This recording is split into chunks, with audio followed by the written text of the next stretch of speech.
ओम शांति। 17/7/2025 की मुरली है। मुख्य रूप से बाबा ने कहा, सबसे बुरी आदत है जवान का स्वाद। कोई अच्छी चीज देखी तो छिपा कर खा लेंगे। छिपाना अर्थात चोरी। चोरी रूपी माया भी बहुतों को नाक कान से पकड़ लेती है। इससे बचने का साधन, जब भी कहाँ बुद्धि जाए तो खुद ही खुद को सजा दो। बुरी आदतों को निकालने के लिए अपने आप को खूब फटकार लगाओ। आगे कहा, सेंसिबल बन, अपनी जांच करनी है कि आंखें धोखा तो नहीं देती है। कोई भी कर्मेंद्रिय के वश हो उल्टा कर्म नहीं करना है। याद के बल से कर्मेंद्रियों के धोखे से छूटना है। इस सच्ची कमाई के लिए समय निकालना है। पीछे आते भी पुरुषार्थ से मेकअप कर लेना है। यह विकर्म विनाश करने का समय है, इसलिए कोई भी विकर्म नहीं करना है। अब सुनते हैं महावाक्यों को विस्तार से। बाबा ने कहा, मीठे बच्चे, ऊंच बनना है तो अपना पोता मेल रोज देखो। कोई भी कर्मेंद्रिय धोखा ना दे। आंखें बहुत धोखेबाज है, इससे संभाल करो। प्रश्न है, सबसे बुरी आदत कौन सी है? उनसे बचने का उपाय क्या है? उत्तर, सबसे बुरी आदत है जबान का स्वाद। कोई अच्छी चीज देखी तो छिपाकर खा लेंगे। छिपाना अर्थात चोरी। चोरी रूपी माया भी बहुतों को नाक कान से पकड़ लेती है। इससे बचने का साधन, जब भी कहाँ बुद्धि जाए तो खुद ही खुद को सजा दो। बुरी आदतों को निकालने के लिए अपने आप को खूब फटकार लगाओ। ओम शांति। आत्म अभिमानी होकर बैठे हो। हर एक बात अपने आप से पूछनी होती है। हम आत्म अभिमानी हो बैठे हैं और बाप को याद कर रहे हैं। गाया हुआ भी है, शिव शक्ति पांडव सेना। यह शिव बाबा की सेना बैठी है ना। उस जिस्मानी सेना में सिर्फ जवान होते हैं, बूढ़े व बच्चे आदि नहीं। इस सेना में तो बूढ़े, बच्चे, जवान आदि सब बैठे हैं। यह है माया पर जीत पाने के लिए सेना। हर एक को माया पर जीत पाकर बाप से बेहद का वर्षा लेना है। बच्चे जानते हैं माया बड़ी प्रबल है। कर्मेंद्रियां ही सबसे जास्ती धोखा देती है। चार्ट में यह भी लिखो कि आज कौन सी कर्मेंद्रिय ने धोखा दिया। आज फलानी को देखा तो दिल हुई इनको हाथ लगाए, यह करे। आंखें बहुत नुकसान करती है। हर एक कर्मेंद्रिय देखो, कौन सी कर्मेंद्रिय बहुत नुकसान करती है। सूरदास का भी इस पर मिसाल देते हैं। अपनी जांच रखनी चाहिए। आंखें बहुत धोखा देने वाली है। अच्छे अच्छे बच्चों को भी माया धोखा दे देती है। भल सर्विस अच्छी करते हैं, परंतु आंखें धोखा देती है। इस पर बड़ी जांच रखनी होती है, क्योंकि दुश्मन है ना, हमारे पद को भ्रष्ट कर देती है। जो सेंसिबल बच्चे हैं, उन्हों को अच्छी रीति नोट करना चाहिए। डायरी पॉकेट में पड़ी हो। जैसे भक्ति मार्ग में बुद्धि और तरफ भागती है तो अपने को चुटकी काटते हैं। तुमको भी सजा देनी चाहिए। बड़ी खबरदारी रखनी चाहिए। कर्मेंद्रिया धोखा तो नहीं देती। किनारा कर लेना चाहिए। खड़ा होकर देखना भी नहीं चाहिए। स्त्री पुरुष का ही बहुत हंगामा है। देखने से काम बेकार की दृष्टि जाती है, इसलिए सन्यासी लोग आंखें बंद करके बैठते हैं। कोई कोई सन्यासी तो स्त्री को पीठ देकर बैठते हैं। उन सन्यासियों आदि को क्या मिलता है? करके 10-20 लाख करोड़ इकट्ठा करेंगे। मर गए तो खलास, फिर दूसरे जन्म में इकट्ठा करना पड़े। तुम बच्चों को तो जो कुछ मिलता है वो अविनाशी वर्षा हो जाता है। वहां धन की लालच होती ही नहीं। ऐसी कोई अप्राप्ति होती नहीं जिसके लिए माथा मारना पड़े। कलयुग अंत और सतयुग आदि में रात दिन का फर्क है। वहां तो अपार सुख होता है। यहाँ कुछ भी नहीं। बाबा हमेशा कहते हैं, संगम अक्षर के साथ पुरुषोत्तम अक्षर जरूर लिखो। साफ साफ अक्षर बोलने चाहिए, समझाने में सहज होता है। मनुष्य से देवता किए तो जरूर संगम पर ही आएगा ना देवता बनाने, नरकवासी को स्वर्गवासी बनाने। मनुष्य तो घोर अंधियारे में है, स्वर्ग क्या होता है पता ही नहीं, और धर्म वाले तो स्वर्ग को देख भी नहीं सकते। इसलिए बाबा कहते हैं, तुम्हारा धर्म बहुत सुख देने वाला है। उनको कहते ही है हेवन, परंतु यह थोड़ी समझते हैं कि हम भी हेवन में जा सकते हैं, किसको भी पता नहीं। भारतवासी यह भूल गए हैं, हेवन को लाखों वर्ष कह देते हैं। क्रिश्चियन लोग खुद कहते हैं 3000 वर्ष पहले हेवन था। लक्ष्मी नारायण को कहते ही है गॉड गॉडेज, जरूर गॉड ही गॉड गॉडेज बनाएंगे। तो मेहनत करनी चाहिए, रोज अपना पोता मेल देखना चाहिए। कौन सी कर्मेंद्रिय ने धोखा दिया? जबान भी कोई कम नहीं। कोई अच्छी चीज देखी तो छिपा कर खा लेंगे। समझते थोड़ी है कि यह भी पाप है। चोरी हुई ना, सो भी शिव बाबा के यज्ञ से चोरी करना बहुत खराब है। कख का चोर सो लख का चोर कहा जाता है। बहुतों को माया नाक से पकड़ती रहती है।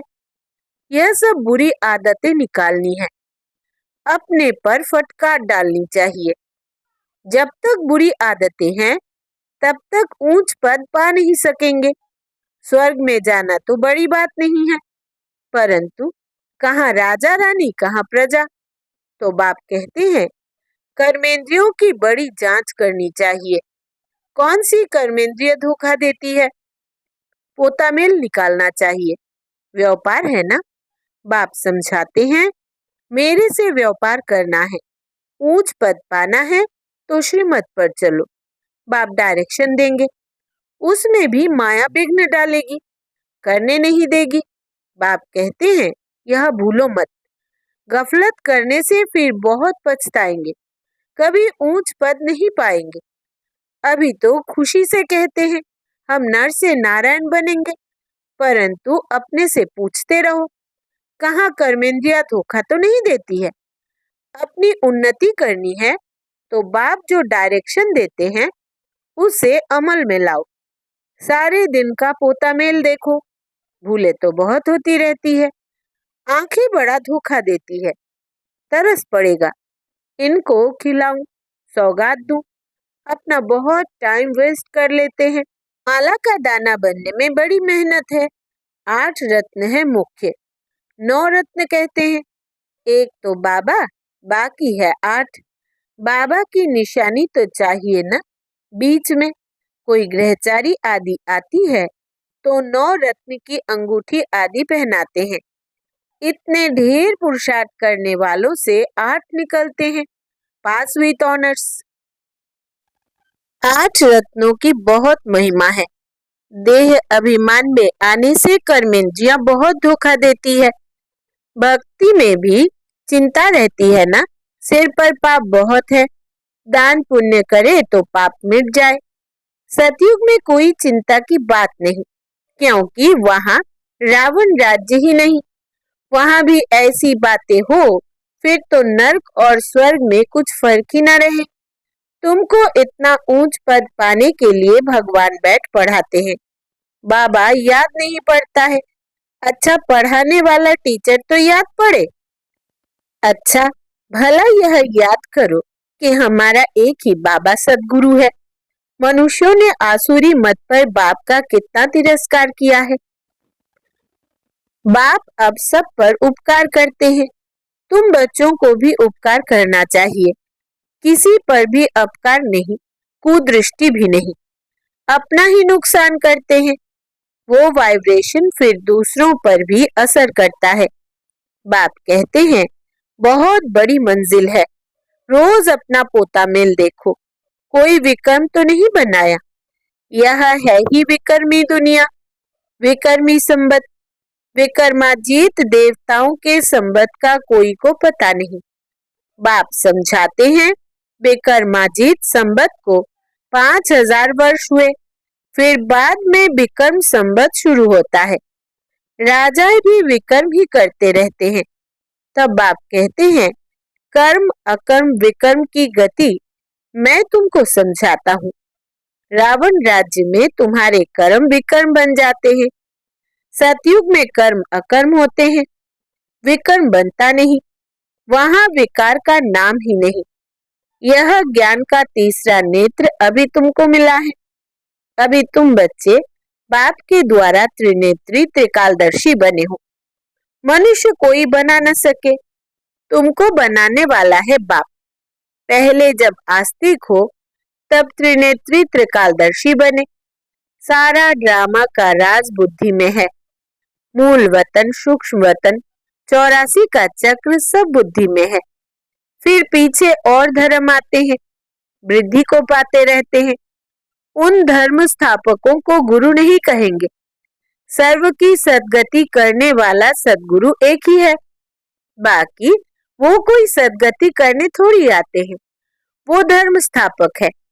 क्राइस्ट को याद करने से सद्गति थोड़ी होगी, विक्रम विनाश थोड़े ही होंगे, कुछ भी नहीं। उन सबको भक्ति की लाइन में कहा जाएगा। ज्ञान की लाइन में सिर्फ तुम हो, तुम पंडे हो, सबको शांति धाम सुख धाम का रास्ता बताते हो। बाप भी लिबरेटर गाइड है। उस बाप को याद करने से ही विक्रम विनाश होंगे। अभी तुम बच्चे अपने विक्रम विनाश करने का पुरुषार्थ कर रहे हो, तो तुम्हें ध्यान रखना है कि एक तरफ पुरुषार्थ, दूसरे तरफ विक्रम ना होता रहे। पुरुषार्थ के साथ साथ विक्रम भी किया तो 100 गुना हो जाएगा। जितना हो सके उतना विक्रम ना करो, नहीं तो एडिशन भी होगी, नाम भी बदनाम करेंगे। जबकि जानते हो भगवान हमको पढ़ाते हैं तो फिर कोई विक्रम नहीं करना चाहिए। छोटी चोरी या बड़ी चोरी पाप तो हो जाता है ना। यह आंखें बड़ा धोखा देती है। बाप बच्चों की चलन से समझ जाते हैं। कभी ख्याल भी न आए कि यह हमारी स्त्री है। हम ब्रह्मा कुमार कुमारी है, शिव बाबा के पोत्रे हैं। हमने बाबा से प्रतिज्ञा की है, राखी बांधी है, फिर आंखें क्यों धोखा देती है। याद के बल से कोई भी कर्मेंद्रियों के धोखे से छूट सकते हो। बड़ी मेहनत चाहिए। बाप के डायरेक्शन पर अमल कर चार्ट लिखो। स्त्री पुरुष भी आपस में यही बातें करें। हम तो बाबा से पूरा वर्षा लेंगे, टीचर से पूरा पढ़ेंगे। ऐसा टीचर कभी मिल ना सके जो बेहद की नॉलेज दे। लक्ष्मी नारायण ही नहीं जानते तो उनके पिछाड़ी आने वाले कैसे जान सकते हैं।